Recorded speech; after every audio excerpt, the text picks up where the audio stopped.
பிரதமர் மோடி மேற்கொள்ளும் வெளிநாட்டு பயணங்கள் குறித்து பின்னணி புரிதல் இல்லாததால் தான் ராகுல் காந்தி அதை விமர்சிக்கிறார் என குற்றம் சாட்டியுள்ள தமிழிசை, மாற்றத்தை கொண்டு வருவோம் என கூறியவர்கள் தற்போது காங்கிரசுடன் இணைந்து செயல்படுவது எவ்வாறு சாத்தியம் என்பதை மக்கள் கவனிக்க வேண்டும் என கேட்டுக் கொண்டுள்ளார். புறவாசல் வழியாக அவர்கள் இன்று அமைச்சராகி இருக்கிறார்கள். காங்கிரஸ் பல மாநிலங்களில் புறக்கணிக்கப்பட்ட ஒரு கட்சி, ஊழல் அதிகமாக செய்த கட்சி, மக்களுக்கான நல்ல திட்டங்களை கொடுக்காத கட்சி.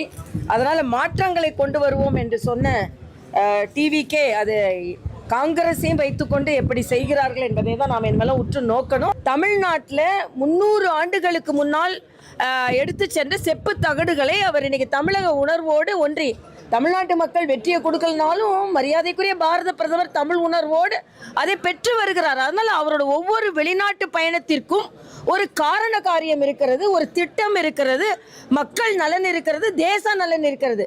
ராகுல் காந்தி வெளிநாட்டு போற மாதிரி இல்லை, அவர் போற மாதிரி சுற்றுலா நினைச்சிருக்கிறாரு.